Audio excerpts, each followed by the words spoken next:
ho, ho! Hello there, my friend! Ça va, Père Noël? Dis donc, j'espère que tu parles français. Est-ce que tu savais que le podcast Les Voix de la Tech sera présent au CES de Las Vegas? Ho, ho! Bien sûr! C'est fantastique d'entendre que Les Voix de la Tech sera présent au CES de Las Vegas. C'est un événement magique pour la technologie. Ho, ho, ho! Eh bien, tu sais quoi? On te tiendra au courant tous les jours. Tu n'auras qu'à écouter notre podcast Les Voix de la Tech. Ho, ho, ho, ho! Une semaine spéciale du CES 2025 depuis Las Vegas. C'est effectivement un merveilleux cadeau pour les auditeurs. J'écouterai Les Voix de la Tech avec joie chaque jour du CES. J'ai hâte de découvrir toutes les merveilles que vous partagerez. Merci de me tenir au courant. Ho, ho, ho!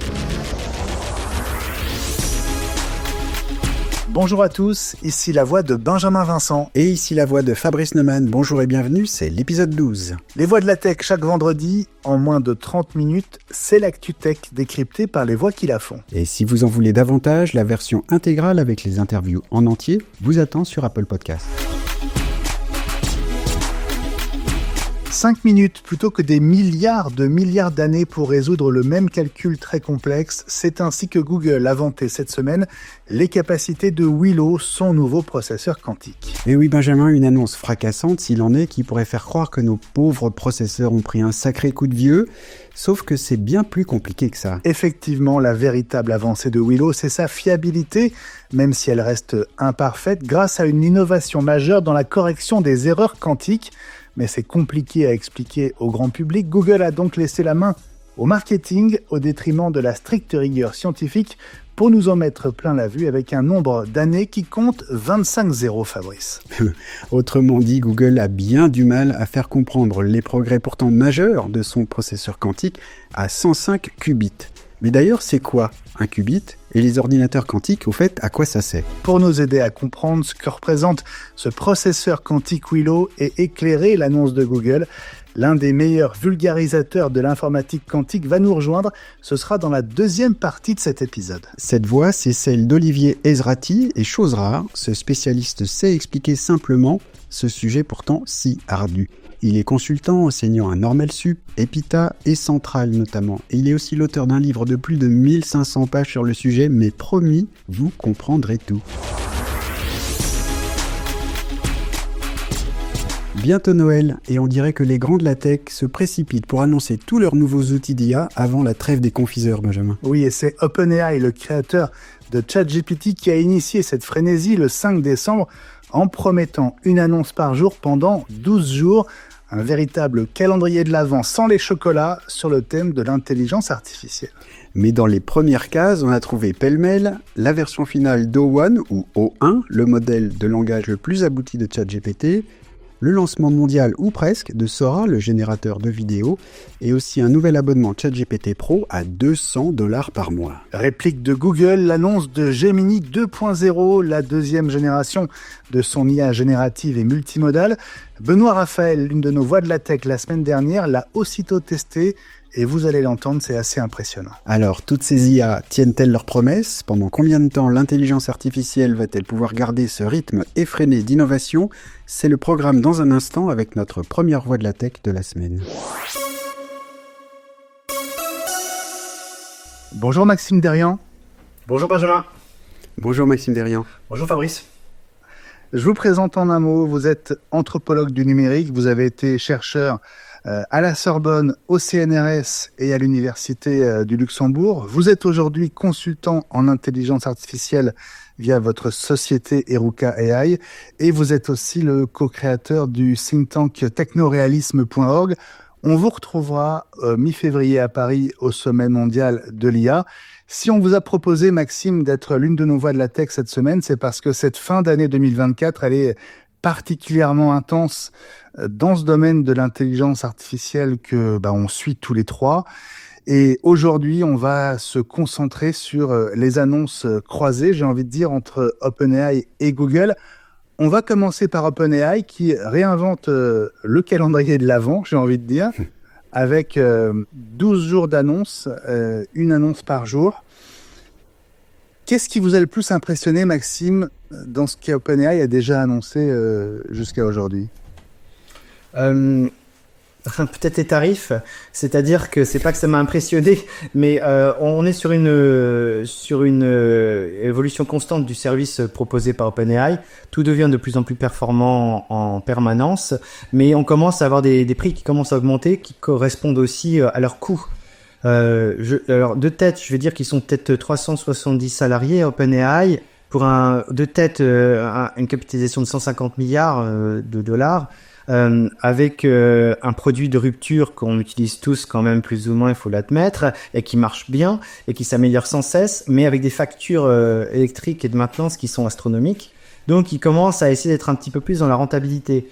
Donc en fait, en proposant l'abonnement à $200 par mois, c'est un moyen de revenir un peu plus sur leur investissement, parce que quand on les compare à Anthropic avec Claude est plus modeste, même pourtant un LLM qui est performant, mais eux, quand on regarde, ils sont moins en train de creuser une dette abyssale que ce que fait OpenAI actuellement. Ensuite, sur les produits, il y a une évolution qui est meilleure dans tout, aussi bien sur O1, le LLM, que Sora qui apporte la vidéo. Mais Sora arrive peut-être un peu tard. Entre-temps, il y a les concurrents américains et chinois qui ont déjà sorti des solutions de vidéo qui sont plutôt intéressantes. On avait Runway, il y a Kling, il y a Luma AI, Elion AI, aussi des vidéos. Donc Sora AI arrive. Alors Sora a l'air d'être quand même très très point, très abouti. Mais voilà, ce que je retiendrai, c'est quand même aussi une augmentation des prix. C'est-à-dire que, bien sûr, ça peut paraître secondaire, mais pas vraiment, parce qu'on nous a proposé un produit alléchant, ChatGPT, gratuit. DALL-E 2 aussi était gratuit, et puis peu à peu, il y a eu des modèles payants. Donc voilà, il y a un écosystème qui s'installe. Peut-être aussi que OpenAI arrive à un moment de plus de sagesse dans sa méthode, parce que l'année dernière, ils ont fait feu de tout bois pour aller le plus vite possible tout le temps. Là, j'ai l'impression qu'ils commencent à essayer de se pérenniser. Mais bon, ils ont aussi Microsoft qui les soutient. Donc en gros, ils sont bien positionnés quand même dans le domaine, hein. Mais il y a Google qui est en train de faire des annonces aussi, et Amazon, et Nvidia. Enfin bref, c'est la course qui est repartie à fond. Ouais, vous parliez de Sora, Maxime. On va justement écouter de quelle manière Sam Altman, le CEO d'OpenAI, a annoncé le lancement de Sora dans le monde entier, à l'exception de l'Union européenne pour l'instant. Video is important to OpenAI for a lot of reasons, but I'll talk about 3 here. One, we love to make tools for creatives. It's important to our culture. It's important to how we hope humans will use AI. And this is one in particular where there's a new kind of co-creative dynamic that we're seeing emerge between early testers that we think points to something interesting about AI creative tools and how people will use them. Second, we don't want the world to just be text. If the AI systems are, primarily you interact with by text, I think we're missing something important. We want our AIs to be able to understand video and generate video. And I think it really will deeply change the way that we use computers. And third, this is critical to our AGI roadmap. Video will be an important environment where we're going to learn, or the AI is going to learn a lot about how to do things that we need in the world. Et donc Sora, c'est l'outil de création de vidéos à partir de prompts comme on a maintenant l'habitude de créer des images, mais il place Sora, l'outil de création vidéo, au centre de ce qu'il appelle de ses voeux, c'est-à-dire l'IA générale, l'intelligence artificielle générale, celle qui est capable de réfléchir quasiment comme un humain, en tout cas dans tous les domaines, que ce soit du texte, des images, du son, vraiment global. Déjà, est-ce que cette IA générale, pour vous, est atteignable avec les outils qu'on a aujourd'hui? Oula, alors, en vrai, un ordinateur extrêmement performant, capable de nous, comme ChatGPT, comme Claude, comme Llama, mais de plus en plus performant, capable de nous tenir vraiment en haleine quand il parle, de nous faire croire qu'il a une intériorité, je crois que c'est possible. Il faut faire attention parce que le corollaire d'avoir un système qu'on trouve super intelligent, c'est de commencer à lui déléguer des responsabilités qu'il ne devrait pas avoir. Sam Altman ne se réfléchit pas trop à tout ça. Lui, il veut un ordinateur qui pense, très intelligent, et il aura gagné. Voilà, je prends tout ce que dit Sam Altman avec énormément de pincettes. Et en même temps, ces produits qu'il développe au sein d'OpenAI sont excellents. Maxime Derian, donc 12 annonces en 12 jours du côté d'OpenAI. Google a commencé à répliquer cette semaine. Oui. Alors, avec son processeur quantique Willow, on en parlera tout à l'heure, avec Olivier Ezrati, notre autre voix de la tech. Et puis il y a cette annonce de Gemini 2.0. On va en parler avec vous, Maxime, dans un instant. Mais d'abord, on va regarder cette démonstration qu'a postée sur YouTube. Celui qui était notre invité la semaine dernière, c'est le journaliste et conférencier spécialiste de l'IA, Benoît Raphaël. Alors, on y va. Donc, on va se mettre sur Stream. Je vais partager mon écran et ma caméra avec Gemini et lui montrer ce que je vois à l'extérieur. Bonjour Gemini, est-ce que tu peux me répondre en français et est-ce que tu peux me dire ce que tu vois à l'écran ?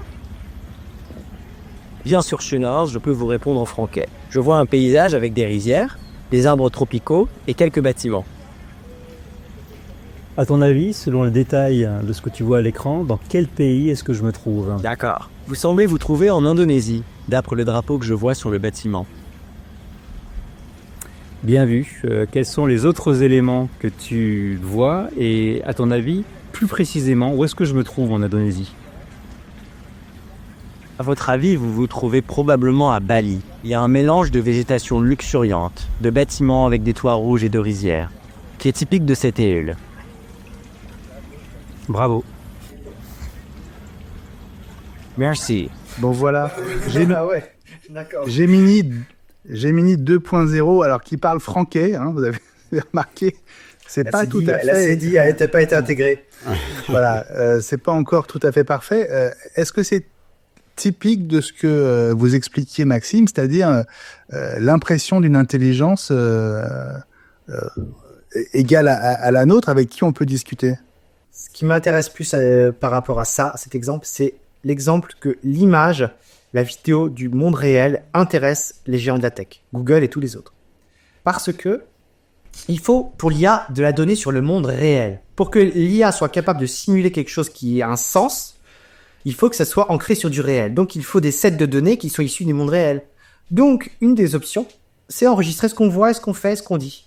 Donc, par exemple, quand on voit la technologie du Pixel Pro 8, 9, qui est capable de faire un traitement par IA à distance de la vidéo qui est prise, alors bien sûr, Google dit que toute la sécurité est mise en place et qu'il n'y a pas d'usage des données, etc. Je sais pas, mais en tout cas, cette exportation de données du monde réel, c'est du pain béni. Et donc, du coup, Gemini 2, en nous proposant de filmer gratuitement un petit peu l'extérieur, ça permet d'avoir une vision de Bali. Une vision à jour de Bali, ça permet d'avoir une vision du vent dans les arbres, ça permet de voir presque la croissance des arbres s'il y a plusieurs... j'en sais rien, il faut faire des interpolations d'informations qui nous dépassent, mais qui lui servent à s'améliorer pour mieux connaître l'environnement. Donc plus il y aura d'images, je ne dis pas qu'il s'agit de regarder ce qu'il y a dans l'image pour faire du flicage, pour savoir qu'est-ce qu'il fait à Bali, pourquoi il... comment... Non, c'est que tout ça c'est du monde réel, parce que c'est pour l'instant le goulot d'étranglement, c'est la donnée. Mais est-ce qu'il ne va pas y avoir une prime à l'effet waouh sur lequel mise OpenAI, Google et la plupart des grands acteurs de l'IA, avec un Apple qui accepte d'être plus discret? Et Amazon l'a été pendant longtemps, et là il commence à sortir les griffes, en sortant des LLM, en sortant un ordinateur extrêmement puissant, mais on voit quand même que Google, qui a été un petit peu à l'initiative de tout ça, en 2017 avec les technologies Transformer. Et puis, il ne faut pas oublier Nvidia, qui est le plus gros maintenant. Donc, et Tesla, moi je dis Amanat. A comme Alphabet, M comme Microsoft, M comme Meta, A comme Amazon, N comme Nvidia, A comme Apple et T comme Tesla. Voilà. On a 7 acteurs majeurs et qui s'associent avec des acteurs mineurs. Et on a un paysage qui est en pleine évolution et ça n'arrête pas. Ça n'arrête pas. Là, voilà, avant-hier, il y a encore des annonces fracassantes. Aujourd'hui, je parie que dans 2 semaines, il y aura encore quelque chose qui fera l'effet waouh. Eh ben, merci beaucoup, Maxime Derian, d'avoir été l'une de nos voix de la tech cette semaine. Bonne journée et à bientôt. Merci beaucoup. Bonne journée et à bientôt. Merci. Bonjour, Olivier Ezrati. Bonjour Benjamin. Bonjour Olivier. Bonjour Fabrice. Bienvenue dans les voix de la tech, Olivier. On va se tutoyer parce qu'on se connaît depuis longtemps. Tu es auteur, tu es consultant, tu es spécialiste du quantique. On te retrouve dans Quantum, le podcast qui décrypte et qui décortique l'actu quantique mondiale avec Fanny Bouton. Et si on t'a proposé de participer au podcast avec nous cette semaine, c'est évidemment lié à l'actu de Google et à l'annonce de Willow. Le quantique, c'est un sujet pas facile à comprendre pour le grand public. Est-ce que tu peux nous expliquer la portée de ce qu'a annoncé Google il y a quelques heures avec Willow? Pour faire simple, ce que Google a annoncé, c'est deux choses. La première chose, c'est qu'ils ont montré qu'ils étaient capables de corriger des erreurs dans un ordinateur quantique. Alors, le problème, c'est qu'est-ce que c'est que ces erreurs? Ces erreurs, elles viennent du fait que le calcul quantique, aujourd'hui, avec les machines actuelles, quel que soit le fournisseur, elles génèrent beaucoup d'erreurs. Et ce qui est intéressant, c'est de faire un comparatif entre les erreurs qu'on a dans l'informatique classique et celles qu'on a dans l'informatique quantique. En informatique classique, quand tu demandes à ton processeur Intel ou Nvidia de faire des calculs, il n'y a pas d'erreur, en fait. Il n'y a pas d'erreur, même 10 chiffres derrière la virgule, quand tu fais du calcul flottant. L'ordinateur quantique, c'est très différent. Quand tu fais du calcul avec, à chaque opération, il fait en gros 1% d'erreur. Alors, c'est un peu embêtant, parce qu'on a besoin de faire des milliards d'opérations. Oui. Donc, au bout de 100 opérations, t'as tout faux, quoi. Je schématise un peu, parce que c'est plus compliqué que ça, mais donc, c'est un énorme problème. La puissance de calcul, elle est connue, elle est démontrée théoriquement, mais elle est handicapée par ces erreurs. Donc, la solution que tout le monde essaye de mettre en place dans ce petit milieu, c'est de faire de la correction d'erreurs. Et la correction d'erreurs, ça consiste en quoi? Ça consiste en un mélange de solutions matérielles et de solutions logicielles. Ça consiste en fait en un assemblage d'un certain nombre de qubits, donc qui sont des objets physiques qu'on pourra décrire. On en met plein, et dessus, on met en œuvre ce qu'on appelle un logiciel de correction d'erreurs, qui est capable de réduire l'erreur apparente vue par le développeur. Mais ça coûte très cher, ça. Et c'est très compliqué à mettre en œuvre, aussi bien pour des raisons techniques côté logiciel, que pour des raisons de côté physique. Et donc, pour faire ça, il faut avoir suffisamment de qubits de bonne qualité, et dessus, on met en place un logiciel de correction d'erreurs qui fait une sorte de tolérance aux pannes, quoi.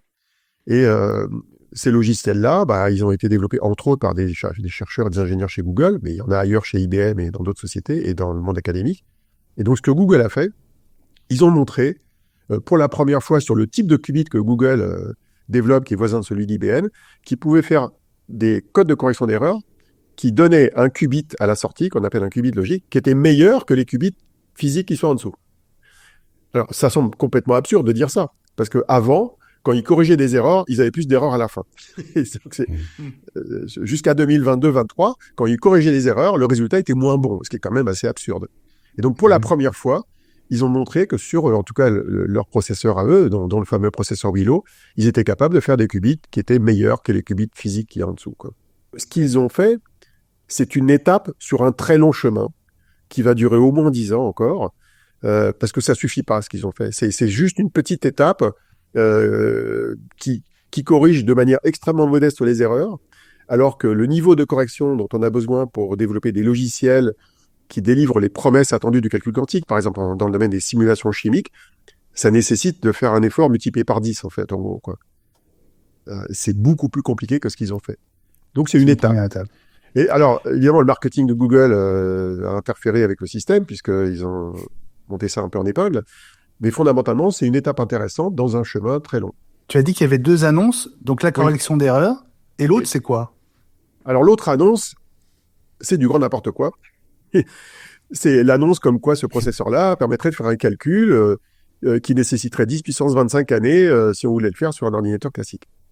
Et en fait, tout est faux dans le langage utilisé, mais c'est pas que Google, ça vient pas que de Google, ça vient de pas mal de scientifiques dans le domaine.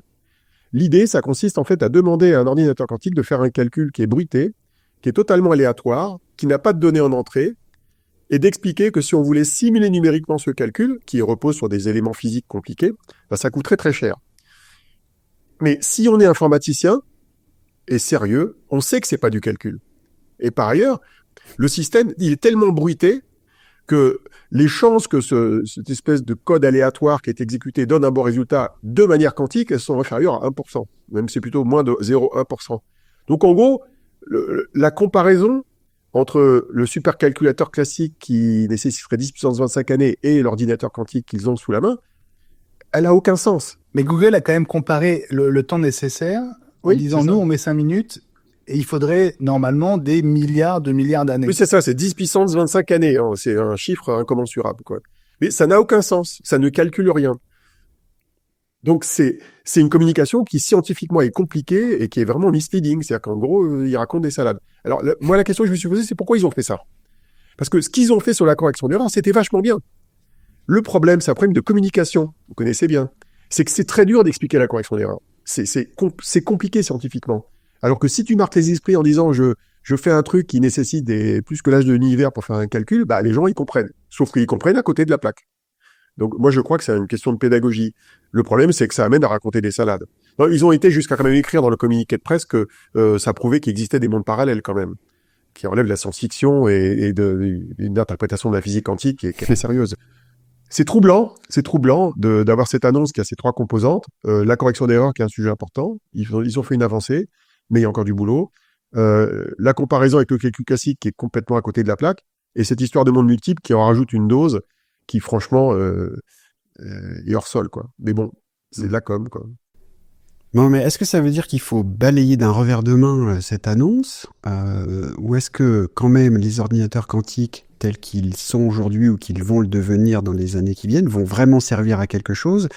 Par exemple, on parle beaucoup de cette capacité de casser les clés de chiffrement qu'on utilise aujourd'hui partout, qui sont réputées inviolables, jusqu'à l'avènement de l'ordinateur quantique, justement. Moi, je t'ai pas balayé d'un revers de main l'annonce en entier. Je t'ai balayé d'un revers de main la moitié de l'annonce sur la comparaison avec le calcul classique, mais toute la partie sur la correction d'erreur qui est dure à expliquer, je la balaye pas. Je dis c'est un progrès, il est intéressant, c'est une étape dans un chemin qui est assez long, mais c'est une étape qui va vers la création d'ordinateurs quantiques dits à tolérance de panne, qui permettront de faire des choses utiles. Alors, casser RSA, c'est pas très utile entre nous. Hein. Moi, ça m'intéresse pas de casser RSA. Ce qui m'intéresse, c'est de faire de la chimie quantique, c'est de découvrir de nouvelles molécules dans le domaine de l'énergie ou de la santé. Ce qui m'intéresse, c'est de résoudre des problèmes d'optimisation pour les entreprises, ou pour la finance, par exemple. Ça, c'est intéressant. Mais casser RSA, c'est pas intéressant. Ce d'autant plus que d'ailleurs, les spécialistes en cybersécurité sont en train déjà aujourd'hui de commencer à déployer des solutions qui permettent de se protéger contre cette menace qui est très lointaine. Alors, tu posais la question, est-ce qu'un jour on va casser RSA? C'est un peu ça ta question, hein, Fabrice. Hein. La question c'est oui, peut-être, mais pour y arriver, il faut faire des systèmes avec un très grand nombre de qubits corrigés. Et selon les prévisions des uns et des autres, c'est pas avant 10 ans dans le meilleur des cas. Et d'autres disent c'est plutôt 15-20 ans. Donc on n'y est pas encore. Physiquement, Olivier, tu nous proposais de nous décrire un qubit. Donc c'est du hardware, hein? Alors effectivement, un qubit, c'est toujours du hardware, peut-être avec une petite exception qui sont les photons, mais un qubit, déjà, d'un point de vue de la définition, c'est un objet qui est quantique, qui est de toute petite taille, donc ça peut être un atome, ça peut être un électron, ça peut être de la lumière, ça peut être un courant électrique qui circule dans une boucle, c'est ce que fait Google avec les qubits dits supraconducteurs. Et cet objet quantique, il a une caractéristique, c'est que c'est un objet qui a deux états possibles, qu'on peut contrôler avec des signaux électriques ou des lasers, et qu'on peut mettre dans un état dit de superposition. C'est-à-dire qu'on peut avoir en même temps un état 0, un état 1. Ça ne veut pas dire que, par exemple, un atome est à deux endroits en même temps, ça veut dire qu'on est capable d'avoir deux niveaux d'énergie simultanés. Et ça, c'est la caractéristique des qubits en tant que tel. Alors maintenant, si on prend le cas précis de Google, qui fait partie d'une typologie de qubits, parce qu'il y en a une dizaine en tout, et elles sont toutes différentes les unes des autres, c'est un système qui fait circuler un courant électrique dans une boucle, un petit peu comme une boucle fermée, mais qui traverse un petit obstacle qu'on appelle une barrière de potentiel, qui est une jonction dite Josephson. J'ai eu la chance de rencontrer l'inventeur de ce truc-là, qui s'appelle Brian Josephson, en juillet dernier en Allemagne. Le gars, il a eu le prix Nobel en 73 et l'invention date de 62 quand même. Hein, tu vois, c'est assez vieux. Et cette jonction, elle permet de créer un état superposé, en gros, avec deux niveaux d'énergie de ce courant qui circule dans la boucle. Et on arrive à contrôler ça en envoyant des micro-ondes dans des câbles qui pilotent le truc. Alors, c'est de la grosse électronique. Hein. Et c'est assez compliqué. Et en plus, cette boucle-là, on est obligé, pour la faire tourner, de la refroidir à une très très basse température. Donc, dans le cas de Google ou d'IBM, c'est de l'ordre de 15 millikelvin, c'est-à-dire 1000 fois plus froid que dans l'espace. Donc, il y a des systèmes de refroidissement spécifiques pour obtenir cette température. C'est pour ça que toutes les images de hardware quantique, c'est une sorte de pelote de câbles. On se croirait dans un film de science-fiction un peu alien. Voilà, voilà. Alors, ce que tu décris, c'est ce qu'on appelle un cryostat, et souvent on appelle ça un chandelier, parce que c'est en fait des plaques recouvertes d'or superposées avec des câbles qui descendent. Le processeur, il est en bas, à une très basse température. C'est enfermé dans des cylindres emboîtés les uns dans les autres, comme des poupées russes. Mais ça, c'est pas le cas général de l'ordinateur quantique. C'est le cas des ordinateurs quantiques qui utilisent des circuits intégrés qui marchent à très basse température.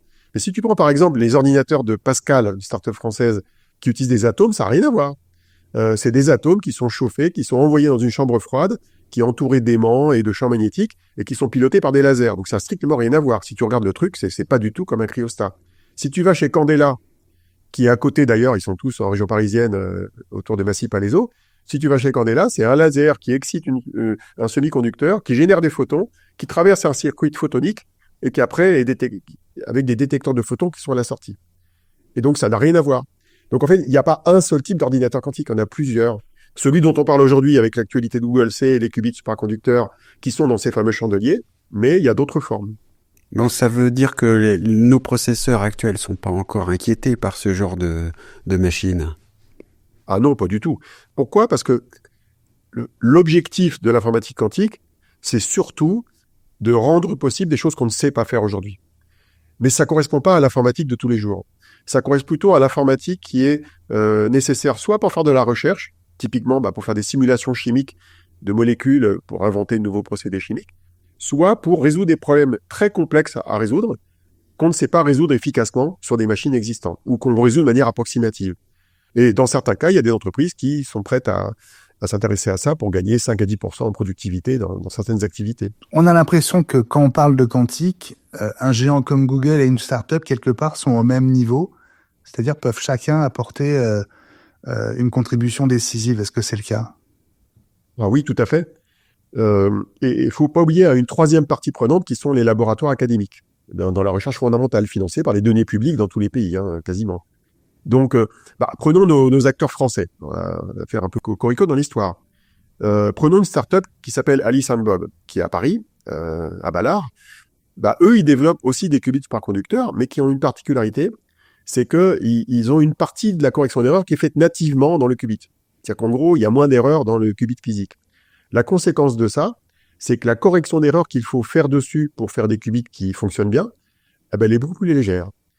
Et donc, le propos de cette société, c'est, dans leur roadmap qui est étalé jusqu'à au moins 2030, c'est d'être capable de faire des qubits corrigés qui vont nécessiter entre 1 et 2 heures de grandeur de moins de qubits et donc d'électronique, de cryogénie que Google. Et ça, c'est basé sur des travaux de recherche, essentiellement réalisés en France, une petite partie aux États-Unis. Et donc, ces travaux de recherche, ils peuvent aboutir à des solutions qui sont plus compétitives. Parce qu'il ne faut pas oublier qu'à la fin de l'histoire, une chose va compter, c'est tout bêtement le prix de la machine, l'énergie qu'elle va consommer et la vitesse à laquelle elle va tourner. Et donc, il y a des sociétés, y compris en Europe, qui ont des développements technologiques qui sont très compétitifs potentiellement par rapport aux Américains, comme Google ou IBM, et il faut leur donner leur chance. Et t'as pas besoin d'avoir des milliards de dollars pour faire ça. Il faut quand même avoir du financement. On sait que pour faire une start-up quantique qui fait du hardware, il faut au moins une centaine de millions d'euros. En Europe, il y en a 2 qui ont atteint ce niveau, bientôt 3. Donc c'est possible. Donc c'est pas impossible. Alors, dans ces cas-là, rendez-vous est pris, Olivier Ezrati. Merci d'avoir été une de nos voix de la tech pour cette semaine. Merci, Olivier. Merci à vous deux. Bon, Benjamin, mon agent IA m'a soufflé dans l'oreillette que c'était la fin de l'épisode 12. J'espère qu'il t'a aussi confirmé notre rendez-vous pour l'épisode 13. Cette fois, ce sera vendredi prochain, le 20 décembre, si tout va bien. Et forcément, puisqu'il est au courant de tout. D'ici là, suivez les Voix de la Tech sur X, LinkedIn, Facebook, Insta, YouTube et Blue Sky. Et partagez nos publications sur les réseaux. On a besoin de vous et de votre relais pour nous aider à faire connaître les Voix de la Tech. Pour vous abonner, tous les liens sont à retrouver sur le site lesvoixdelatech.com. Il y a notamment vers la version intégrale sur Apple Podcast. Même concept, même sommaire, même voix, mais avec des interviews en totalité. Merci à chacune et chacun d'entre vous pour votre fidélité. À la semaine prochaine. Bye.